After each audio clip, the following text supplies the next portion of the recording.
Père, nous prions pour tous les frères, toutes les sœurs qui regardent maintenant cette émission. Leur vie doit compter pour quelque chose. Ta parole déclare « Arrêtez et sachez que je suis Dieu ». Il y a tellement de projets dans ton cœur. Amen. Il y a tellement de choses que tu as prévues pour nos destinées, pour nos vies. Il est tellement important, Père, qu'on puisse être au cœur de ta volonté.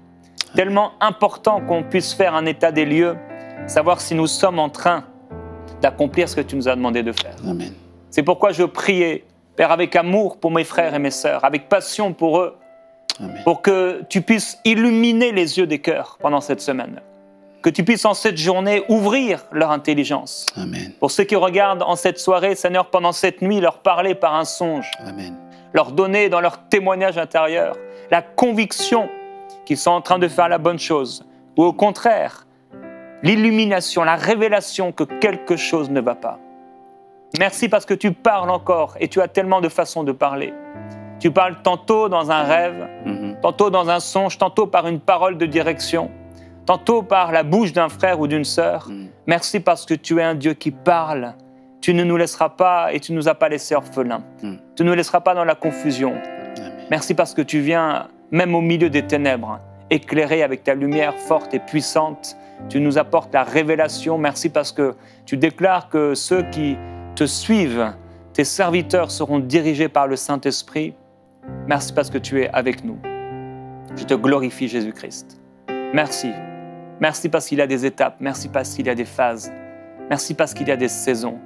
Merci parce qu'entre chaque saison, parfois, c'est un temps de confusion, un temps de questionnement. On sent que quelque chose ne va pas. Je te glorifie, Père, pour les personnes qui sont au milieu de deux saisons, dans ce temps particulier où ils doivent se poser les bonnes questions, prendre les bonnes décisions.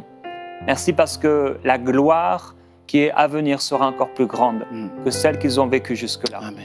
Nous te glorifions, Jésus-Christ. Alléluia. Gloire à Dieu. Gloire à Jésus-Christ, frères et sœurs. Nous sommes heureux de vous retrouver dans Prière inspirée avec notre invité, le pasteur Teddy, pour le deuxième jour. Pasteur, tu nous viens donc du Bénin. Ça fait maintenant 7 ans que tu es installé là-bas, c'est ça? Avec ton épouse et tes enfants. Et hier, on a eu l'occasion de présenter brièvement ton livre « Stop, ma vie doit compter », ce que vous devriez savoir avant d'aller plus loin. Je veux rappeler qu'il est disponible sur EMC Boutique, donc il est là pour vous. Et aujourd'hui, on va continuer de parler sur ce thème important que Dieu t'a mis à cœur, le message qu'il t'a partagé. Et donc, bienvenue encore dans Prière inspirée. Merci. Et bienvenue aussi à vous tous qui nous suivez, peut-être pour la première fois, certains d'entre vous. Cette émission est disponible chaque jour sur le YouTube de MCI TV, et également sur Canal+, où là vous êtes sur différents bouquets. Et je voudrais partager simplement un témoignage avant de pouvoir te laisser la place sur ce thème, s'arrêter et faire l'état des lieux. Un témoignage d'un couple, Eric et Aurélie, qui nous disent donc ce témoignage est pour vous encourager dans l'œuvre du Seigneur, mais aussi encourager d'autres personnes dans leur cœur lors du direct de Prière inspirée que ma femme et moi-même avons suivi, et également d'autres frères et sœurs de notre petite église. Arrivé le moment de l'appel aux dons pour les 8000 partenaires, pendant plusieurs minutes, j'hésitais, je doutais pour apporter une toute petite contribution de 35 € par mois, parce que je suis en surendettement de plusieurs dizaines de milliers d'euros et nous cherchions un nouvel appartement adapté parce que ma femme est enceinte et c'était compliqué, finances, etc. J'ai décidé, osé suivre la pensée du Saint-Esprit, j'ai fait ce petit don.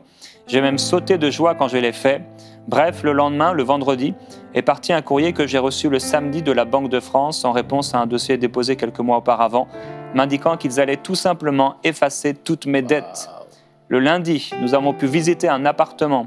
Alors que tous les bailleurs sociaux disaient ne rien avoir de disponible, nous déménageons fin de cette semaine.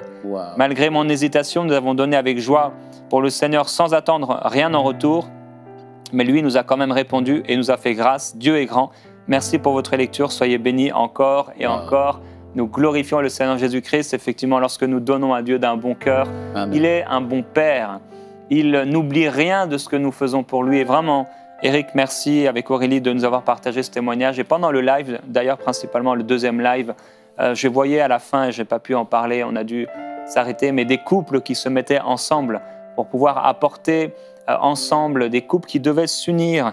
Et je crois que Dieu parle aux couples et Et c'est une force, autant on peut avoir une force dans la prière en tant que couple, autant on va avoir une force aussi dans le naturel et dans les œuvres que Dieu nous appelle à faire. Et je crois que Dieu parle à des couples pour rejoindre les 8000 partenaires. Comme vous le savez, nous sommes dans cette campagne de dons. Et j'aimerais maintenant vous présenter une vidéo Parole de femme qui va certainement vous encourager.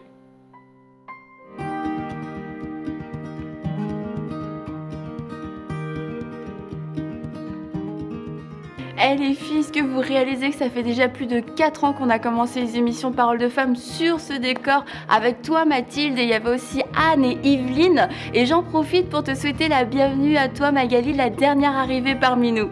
Oui, merci Annabelle pour la confiance, j'aurais jamais imaginé ça, mais c'est un vrai privilège pour moi de faire partie des émissions.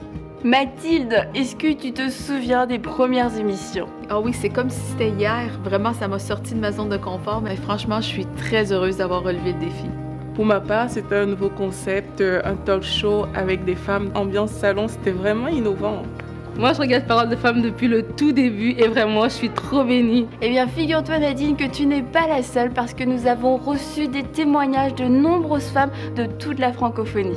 L'émission Paroles de femmes, ce n'est pas qu'une simple émission en fait. Qui a été vraiment un soutien dans ma vie, un encouragement. C'est vraiment mon rendez-vous quotidien. C'est une source de motivation et d'inspiration pour chacune d'entre elles. Une émission inspirante, qui nous nourrit, qui nous bénit. C'est l'un des outils que le Seigneur a utilisé pour me sortir de la religion et découvrir ce qu'est une vraie relation avec Christ. C'est une plateforme où la femme apprend à se construire tant sur le plan spirituel que sociétal. Et qui l'encourage toujours à aller plus loin et à se fortifier dans sa foi. Parole de femme m'a apporté la confiance face à mon appel. Ça a vraiment été un plus, une bénédiction de plus dans nos vies, en plus de l'église locale. Apporte bonheur et réconfort dans le cœur de toutes les femmes qui en ont besoin. Que Dieu vous bénisse. Merci.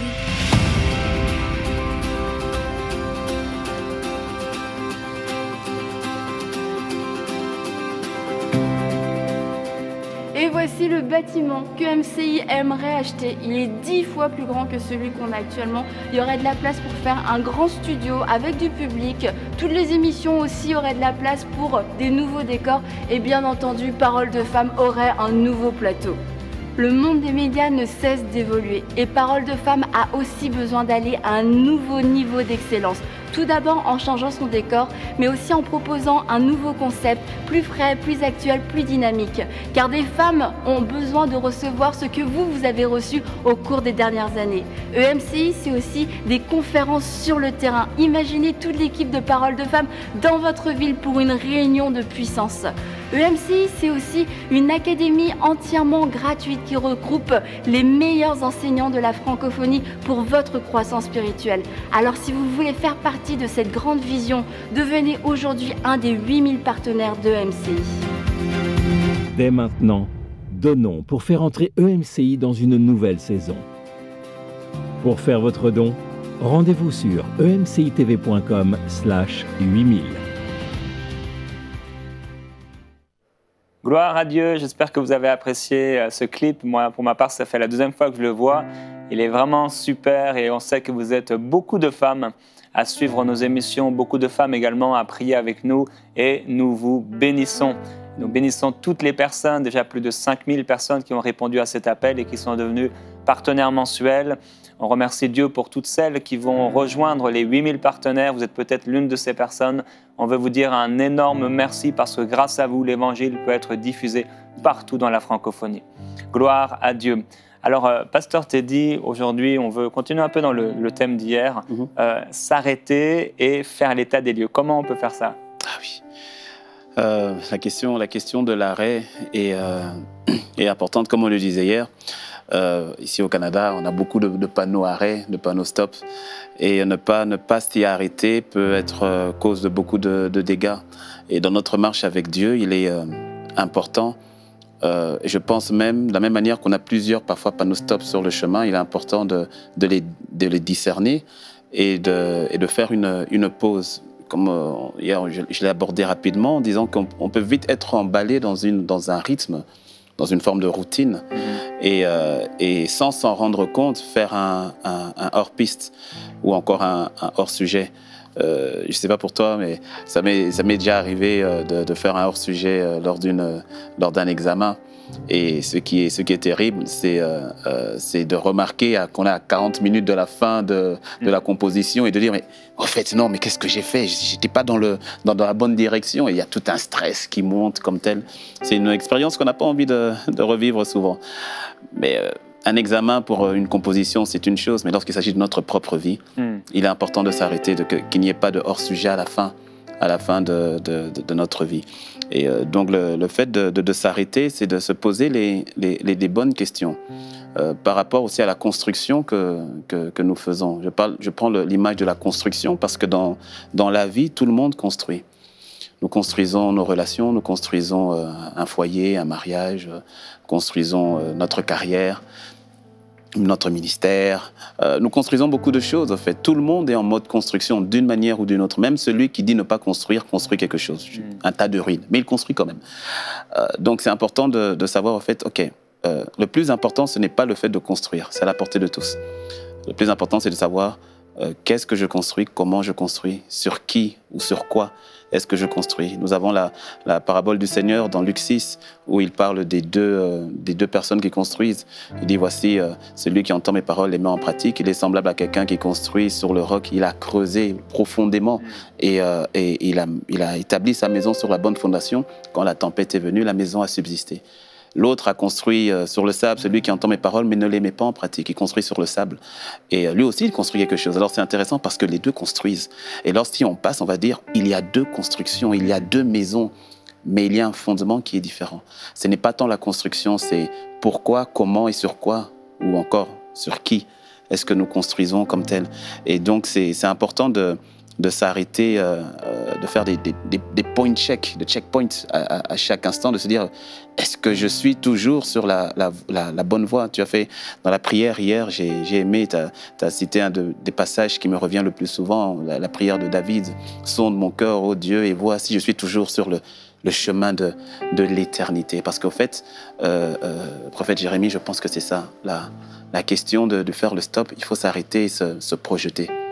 Se projeter. Il y a peut-être une notion qui nous échappe, c'est la notion de l'éternité. La pensée de l'éternité, pas tout le temps, mais je pense bien souvent par expérience, ma modeste expérience pastorale, je constate que beaucoup d'enfants de Dieu n'ont pas la perception de l'éternité, comme si tout s'arrêtait sur cette terre, comme si notre relation avec Dieu s'arrête pour la terre des vivants, cette terre actuelle comme telle. Or, ne pas avoir la perception de l'éternité va forcément fausser ce que nous construisons ici-bas. Si je n'arrive pas à voir quel est le point final ou quel sera le résultat final ou quelle sera la destination finale, forcément ma contribution actuelle va en être faussée. Pourquoi? Parce qu'il y a des sacrifices que je ne pourrai jamais faire si je n'ai pas une perception au-delà de ce qui est du domaine de notre réalité. Si je ne vois pas dans le livre, je donne une expression que le pasteur Yvan aimait bien donner, la notion des Oscars célestes. À Hollywood, tous les acteurs font en sorte de pouvoir avoir des Oscars, des récompenses. Mais il y a des récompenses célestes pour lesquelles le Seigneur devra dire, comme on l'a dit hier, bon et fidèle serviteur. Et si je n'ai pas cette vision-là, il y a des sacrifices que je ne ferai pas aujourd'hui. Parce qu'il y a des récompenses que je ne recevrai jamais sur cette terre. Que seul le juste juge, le Seigneur, me donnera. Donc, faire un stop, c'est aussi se poser la question si je suis sur le chemin de l'éternité. L'apôtre Paul le dit dans le livre aux Corinthiens, il le dit que nos œuvres passeront par le feu. Et ce qui aura été construit sur le chaume, avec les matériaux tels que le chaume, le bois, sera consumé. Ce qui aura été construit avec les matières précieuses, selon Dieu, va subsister comme tel. Et lorsque nous passerons devant lui, toutes nos œuvres vont y passer aussi. Et il faut véritablement nous assurer que nos œuvres subsistent pour l'éternité. Et ça, il faut vraiment la grâce de Dieu pour s'assurer qu'on est sur le chemin qui est agréé par le Seigneur. Parce que, vous savez, la notion de réussite bien souvent, ce que Dieu appelle réussite, nous parfois on l'appelle échec. Et ce qu'on appelle échec, Dieu dit yes, good job. Et donc ça demande vraiment la grâce de Dieu de dire Seigneur, fais-moi grâce de me poser les bonnes questions, de ce que je suis en train de faire, mon train-train quotidien. Est-ce que cela aura un poids d'éternité demain? Je termine en disant ceci, j'aime bien poser souvent la question à mes bien-aimés, je dis, mais lorsque tu te présenteras devant le Seigneur, il faut que tu te poses la question, le Seigneur ne te demandera pas tes fiches de paye, il ne te demandera pas tes cartes grises, il ne te demandera pas tes titres de propriété. Non pas que ces choses soient mauvaises en soi, mais il faut nous assurer que tout ce que nous faisons ait un poids d'éternité, que tout ce que nous faisons sera comptabilisé dans notre compte céleste. L'un des aspects importants pour faire un véritable stop avec le Seigneur, c'est de revenir à la notion de l'éternité et de s'assurer qu'on est sur le droit chemin avec le Seigneur et pour le Seigneur. Amen. C'est vraiment une question importante, hein, merci. Et on veut vous la poser, cette question, par l'Esprit de Dieu. Savoir, est-ce que vous êtes sur ce chemin de l'éternité? Alors certains oui, certains non. Certains, vous êtes tombés, entre guillemets, sur cette émission par hasard, ou d'autres, vous la suivez depuis un moment, mais vous n'êtes pas en paix avec Dieu. Dans votre cœur, vous le savez. Vous le savez que vous faites semblant, peut-être vous savez que voilà, votre cœur n'est pas en paix avec Dieu et vous restez pourtant avec ça. Vous vous permettez de vivre et de vous endormir sur ce manque de paix. Vous ne savez pas, vous n'êtes pas convaincu que si vous mouriez aujourd'hui, le Seigneur vous accepterait et on ne peut pas jouer avec son éternité. On ne peut pas jouer avec sa vie. C'est tellement important. Il y a des gens qui se mettent dans des relations sur la terre. On peut voilà, commencer une relation amoureuse avec quelqu'un et qui pourtant demain sera celui qui va nous tuer, nous faire du mal. On fait attention à nos relations et on devrait faire encore plus attention à ce qui vient après. Alors aujourd'hui, si vous êtes une de ces personnes, vous n'êtes pas en paix sincèrement avec Dieu, vous n'êtes pas convaincu que si vous mourrez aujourd'hui, le Seigneur vous accepterait les bras ouverts. Aujourd'hui, si vous entendez sa voix, n'endurcissez pas votre cœur, mais répondez à cet appel. Et là où vous êtes, arrêtez de faire semblant, arrêtez de jouer avec votre éternité comme si c'était peu de choses, parce que c'est ici que c'est peu de choses, c'est après que ça vaut beaucoup. Et cette éternité, vous n'en aurez qu'une. Vous avez un choix sur la terre, comme on a entendu hier. Il arrive qu'après la mort, il y ait un jugement. On meurt une fois et il y a un jugement. Et aujourd'hui, le Saint-Esprit parle à votre cœur en vous disant, arrêtez et sachez que je suis Dieu. Amen. Il y a quelqu'un qui doit aujourd'hui demander pardon sincèrement à Dieu pour ses péchés. Quelqu'un qui doit prendre une décision radicale, une fois pour toutes, de vivre à 100% pour Dieu. Quelqu'un qui doit renoncer à sa vie, renoncer à sa religion, renoncer à ses dogmes, à ses pratiques peut-être religieuses ou superstitieuses ou toutes sortes de pratiques, quelles qu'elles soient, de sorcellerie ou je ne sais pas, peut-être des pratiques de l'athéisme et dire aujourd'hui, je te demande pardon, Seigneur Jésus-Christ, pour tous mes péchés. Je reconnais que j'ai vécu ma vie loin de toi. Et si c'est vous, faites cette prière. Je reconnais que j'ai vécu ma vie loin de toi. Je reconnais que je n'avais pas pris de décision ferme, radicale, de vivre pour toi à 100%. J'étais sur le côté. J'avais choisi une mauvaise part. Mais aujourd'hui, je choisis l'éternité.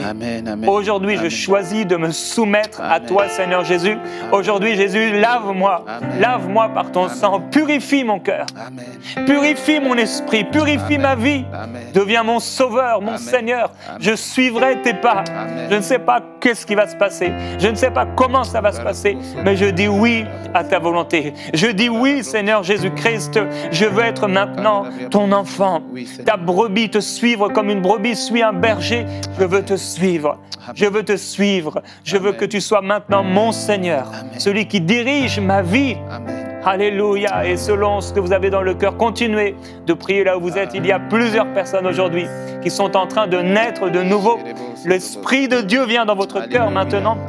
Il enlève les ruines dont on a parlé pour construire une vie nouvelle. Et il n'est pas trop tard. Il n'est pas trop tard. Aujourd'hui, c'est le jour du salut.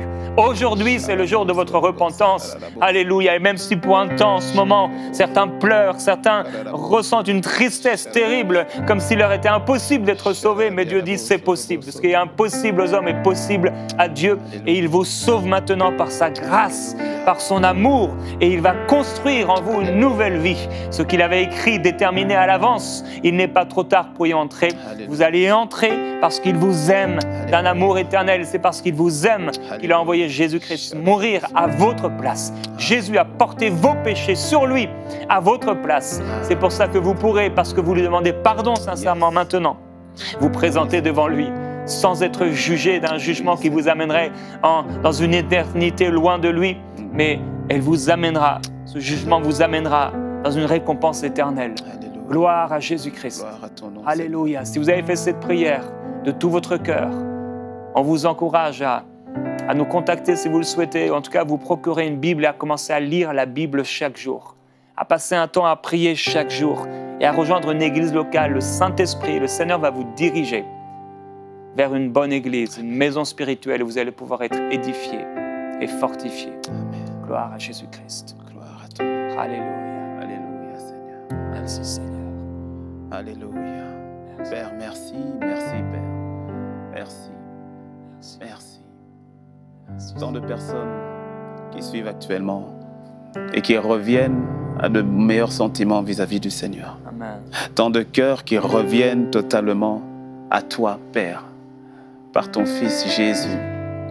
Tant de personnes, Seigneur, qui avaient été pris dans ce tourment, pris, Seigneur, par tant de distractions, tant de choses qui leur faisaient perdre la notion de l'éternité. Je viens prier pour mes frères et pour mes sœurs.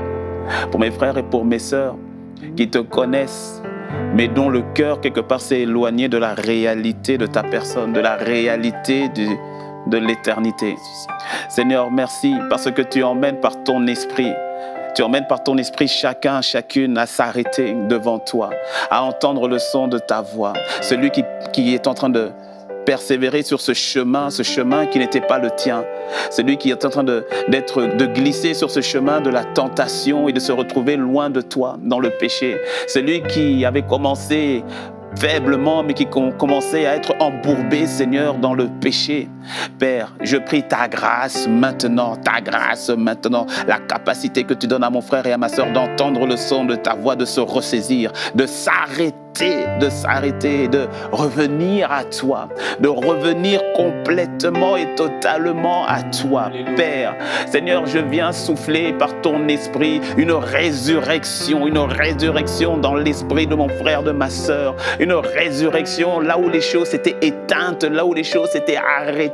Père, je prie, Seigneur, une résurrection, que l'esprit de résurrection souffle maintenant dans le nom de Christ Jésus, que l'esprit de résurrection souffle maintenant dans le nom de Christ Jésus. Là où l'ennemi avait mis sa bannière, je viens déraciner cette bannière dans le nom de Christ Jésus. J'appelle mon frère, j'appelle ma sœur à revenir à la maison, dans ta maison, de revenir auprès de toi dans le nom de Christ Jésus. Non, ce n'est pas terminé.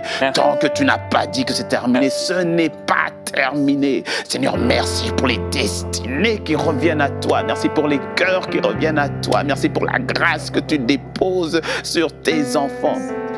Ouvre-nous les yeux. Ouvre-nous les yeux sur la réalité, sur ta réalité, selon ta parole qui dit: affectionnez-vous aux choses d'en haut. Donne-nous, Seigneur, de saisir les choses d'en haut, d'y être affectionné, Seigneur, et non pas aux choses terrestres, de comprendre, Seigneur, la réalité de l'éternité et que cela devienne notre vérité dans notre quotidien. Donne-nous de vivre ta vie. Ta vie, Seigneur. Je prie que ce soit ta vie, ta vie, ta vie. C'est ce que nous voulons, car tu es le chemin, la vérité, la vie. Que ce soit ta vie et ta vie seule. Nous te rendons grâce, Père, pour ce que tu opères dans la vie de mon frère, pour ce que tu opères dans la vie de ma sœur. Au-delà de ce que nous pourrions te demander, nous te rendons grâce, Père. Marabro Shata. Karanani Obose. Père, je veux prier pour les personnes qui, comme le prophète Jonas, a été arrêté et s'est retrouvé dans le ventre de ce grand poisson. Il était là dans un endroit où il ne pouvait que réfléchir, que penser à ce qui lui arrivait. Il a refusé de t'obéir, il s'est retrouvé dans cette situation. Père, je prie pour ces personnes qui aujourd'hui ont été arrêtées et sont dans un endroit où ils ne peuvent même plus avancer. Et sont là dans le ventre de ce grand poisson en train de se poser des questions. Pourquoi ? Pourquoi ma vie est comme cela? Père, tu veux les appeler Et tu les as appelés, tu les appelles à sortir de ce grand poisson, mais en se posant les bonnes questions. Le prophète Jonas a déclaré, j'accomplirai les vœux que j'ai formulés. Aujourd'hui, quelqu'un doit faire cette prière. Cette prière qui va faire en sorte que Dieu va parler au grand poisson et qui va l'en faire sortir. Une personne doit dire à Dieu, j'accomplirai les vœux que je t'avais formulés. Certaines personnes, quand vous étiez enfant, vous aviez dit, vous aviez déclaré des choses et Dieu a entendu parce que vous l'aviez prononcé avec foi. Je te servirai toute ma vie, je ferai telle chose pour toi. Peut-être un père, vous avez pris des décisions et vous l'avez dit, donné cette décision, cette parole devant toute la famille. Et la famille vous a entendu. Mais vous n'avez pas accompli ce que votre bouche avait formulé. Et c'est maintenant le temps où Dieu vous appelle et vous rappelle et vous montre que c'est à cause de cette parole. Parce que vous avez désobéi à la décision de votre cœur, ce que votre bouche avait annoncé. Et maintenant, le Seigneur vous donne encore une opportunité de grâce, par sa grâce et par son amour, de pouvoir l'accomplir. Ce n'est peut-être pas possible avec votre force, mais c'est possible avec sa force. Alors, vous pouvez lui dire, Seigneur, donne-moi cette force. Mets en moi le vouloir et le faire. Je veux te suivre. Je veux t'obéir. Glorieux Jésus-Christ. Alléluia. Merci, Seigneur. Alléluia. Merci, Alléluia. Te suivre, Seigneur. Te suivre. Et accomplir uniquement ce que toi, tu avais arrêté. Uniquement ce que toi, tu avais arrêté sur nos vies, sur la vie de mon frère et de ma sœur. Et que chacun, Seigneur, honore le vœu qui avait été fait. Ce n'est pas par notre force, ce n'est pas par notre capacité, mais c'est par ton esprit et par ton esprit seul. Dans le nom de Jésus. Dans le nom de Jésus. Gloire à Jésus-Christ. Merci Seigneur. Il y a une personne qui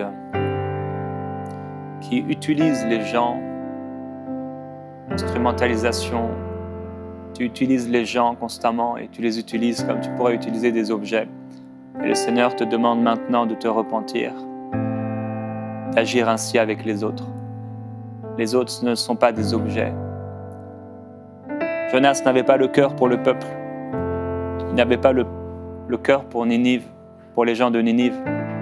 Et il a eu compassion pour un arbre qui est né en un jour et qui est mort en un jour. Et Dieu lui dit, mais moi je n'aurai pas compassion de Ninive, la grande ville, dans laquelle se trouvent plus de 120 000 êtres humains qui ne savent pas distinguer leur droite de leur gauche et des bêtes en grand nombre. Même Dieu a eu compassion des bêtes. Alors le Saint-Esprit t'appelle aujourd'hui à ne plus considérer les hommes comme des objets, mais à les aimer d'un amour nouveau. Amen. Gloire à Dieu. Frères et sœurs, on va se retrouver demain dans Prière Inspirée, dans ces temps particuliers pendant cette semaine où Dieu vient en profondeur dans nos cœurs. On se retrouve demain dans Prière Inspirée. L'émission Prière Inspirée est un véritable ministère de prière qui rejoint chaque jour des dizaines de milliers de personnes partout dans le monde. Les gens sont délivrés, guéris, sauvés et transformés par la puissance de Dieu. Oui, la prière fervente du juste a une grande efficacité. Aujourd'hui, je veux vous encourager à rejoindre les 8000 personnes, 8000 partenaires qui vont amener EMCI TV dans une nouvelle dimension. En rejoignant les partenaires, vous permettez à ces milliers de personnes d'être sauvées, édifiées et transformées par la puissance de Dieu.